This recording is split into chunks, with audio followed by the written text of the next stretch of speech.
Hello friends, स्वागत है MK sir inspiration के एक और बेहतर वीडियो में। सो माय डियर स्टूडेंट, आज के इस वीडियो में हम बोर्ड एग्जाम 2023 से रिलेटेड कुछ ऐसी इंटरेस्टिंग बातें आपको शेयर करने वाले हैं जो हर एक स्टूडेंट को जानना चाहिए। और आपने भी बच्चों अगर उस पर अमल कर लिया तो यकीनन जो इसका परिणाम होगा वो बहुत ही बेहतर होगा।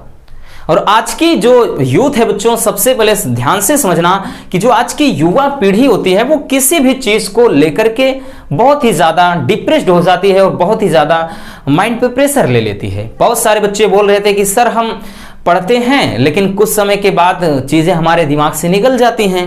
कुछ स्टूडेंट की तो ये शिकायत है कि सर हम कितना भी पढ़ लें लेकिन हमें कुछ याद नहीं होता। कुछ स्टूडेंट तो ऐसे हैं, बोलते हैं कि सर हम जब जैसे ही पढ़ने बैठते हैं हमें नींद आ जाती है।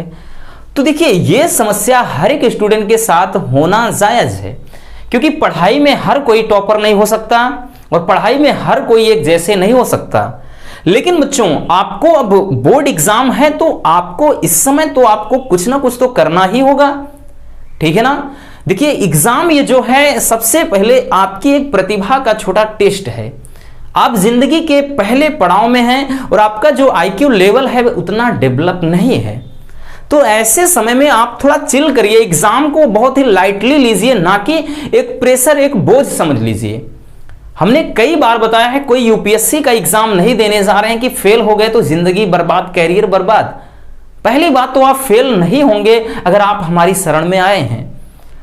ये ध्यान से समझना बच्चों, प्रैक्टिकल की हुई चीजें हैं जो आज हम आपको बताने वाले हैं। बस आप उस पर अगर चलते हैं तो बचे हुए 10 से 15 दिन में भी आप इतनी अच्छी से तैयारी कर सकते हैं, इतना बेहतर प्रदर्शन कर सकते हैं एग्जाम में कि जिसकी आप कल्पना भी नहीं कर सकते हैं, ठीक है ना।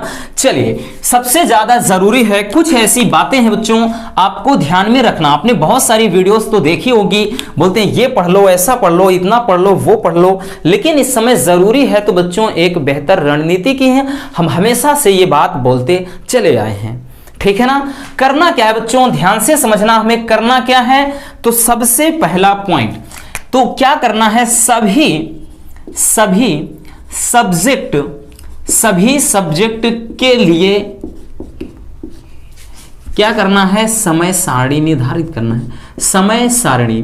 अभी बहुत सारे स्टूडेंट क्या होंगे, वीडियो को छोड़कर भाग जाएंगे, लेकिन जो अंत तक रुका रहेगा हम उसे उतना दे देंगे कि आप सोच भी नहीं सकते।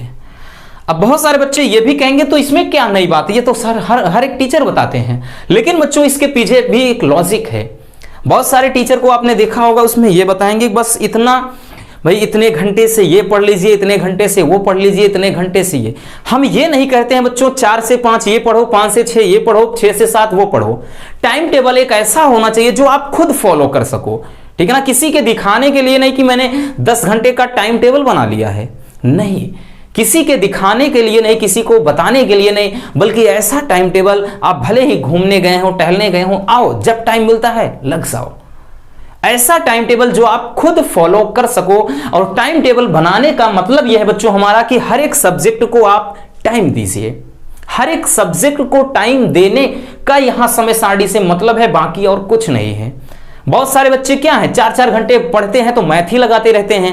बहुत सारे बच्चे ऐसे हैं कि भाई 4 घंटे 2 घंटे केवल फिजिक्स, बाकी आज की पढ़ाई हो गई, आज का कोटा पूरा। ऐसे काम कैसे चलेगा, ऐसा नहीं करना है भाई। क्या हिंदी का पेपर नहीं आएगा, वो तो 100 नंबर का आएगा ना। इंग्लिश का नहीं आएगा, वो भी 100 नंबर का होगा।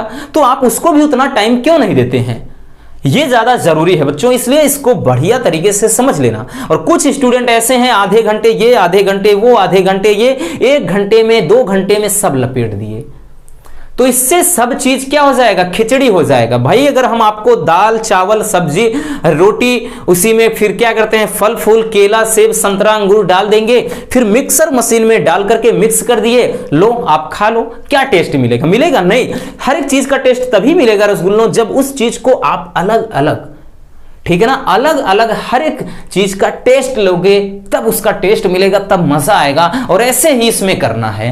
अब उसके बाद बच्चों आपको क्या करना है, ध्यान से समझना, और ये चीजें आपके लिए रामबाण साबित होंगी बोर्ड एग्जाम में, ठीक है ना। जिसने पूरा इसे समझ लिया, समझ लीजिए वो बहुत ही बेहतर प्रदर्शन करके आएगा। मैं ये दावे के साथ कह रहा हूं। दूसरा चीज क्या करना है बच्चों, सबसे ज्यादा जो जरूरी है, दूसरा महत्वपूर्ण अध्याय यानी इंपॉर्टेंट जो लेसन्स होते हैं, महत्वपूर्ण अध्याय पर ज्यादा जोर देना।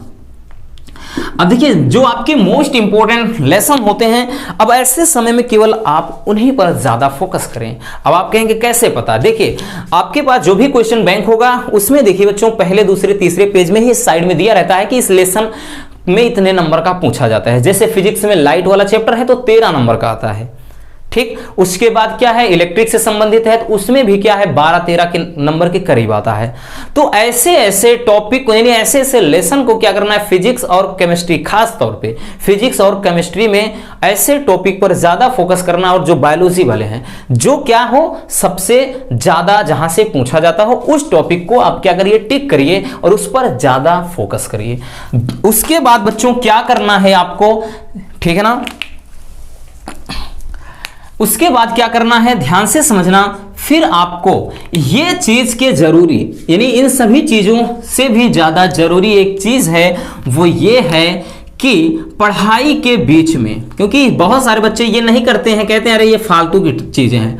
पढ़ाई के बीच में इसमें क्या होना चाहिए, आपको थोड़ा क्या करना है बच्चों, रिलैक्स होना है यानी टाइम गैप होना है, ठीक है ना। इसमें क्या करना है, पढ़ाई के बीच में देखिए हम मार्क से ही दर्शा दे रहे हैं कि पढ़ाई के बीच में क्या करना है, गैपिंग रखना है, ठीक, फिर स्टडी में लग जाइए। अब देखिए इसका मतलब क्या है, अब कहेंगे इससे क्या है भैया, इतना समय तो है नहीं कि अब हम पढ़ाई के बीच में मजे करें, और लेकिन बच्चों यही बहुत ज्यादा जरूरी है। हमारा शरीर क्या है, एक प्रकार का चलता फिरता कारखाना है, और आवश्यकता से अधिक अगर किसी आप मशीन से भी काम लोगे तो वो मशीन हीट हो जाएगी, गर्म हो जाएगी। उसी तरीके से ह्यूमन बॉडी होता है, हमारा शरीर होता है भाई, इससे भी तो थोड़ा रिलैक्स चाहिए, तो इस टाइम में थोड़ा रिलैक्स करिए, ठीक है ना। साथ ही साथ क्या करना है बच्चों, आप इसमें देखिए क्या कर सकते हैं, थोड़ा म्यूजिक सुन लीजिए, और म्यूजिक ऐसे जो इंस्पिरेशनल हो, थोड़ा मोटिवेशनल। अब ऐसा नहीं कि सैया जी दिलवा मांगेला गमछा बिछाई के, तो ऐसे अगर आप म्यूजिक सुनेंगे तो दिमाग आपका केंद्रित होने की बजाय और भी ज्यादा भटकने लगेगा। तो ऐसे म्यूजिक नहीं सुनना है, म्यूजिक ऐसे होने चाहिए जो मोटिवेशनल, अंदर से एक आग लगा दें और फिर आप पढ़ाई में लग जाइए। तो ये बच्चों सबसे ज्यादा जरूरी है, जो एक टॉपर होते हैं ना, जो यूपीएससी का एग्जाम देते हैं, वो भी इस चीज को फॉलो करते हैं, ठीक। तो इससे क्या हो जाएगा, आपको ऊब नहीं लगेगी, और गैपिंग थोड़ा टाइम गैप दे दे करके आप भले 4, 5, 6 घंटे 7 घंटे पढ़ लेंगे, टाइम का पता ही नहीं चलेगा। तो ये चीज करना है।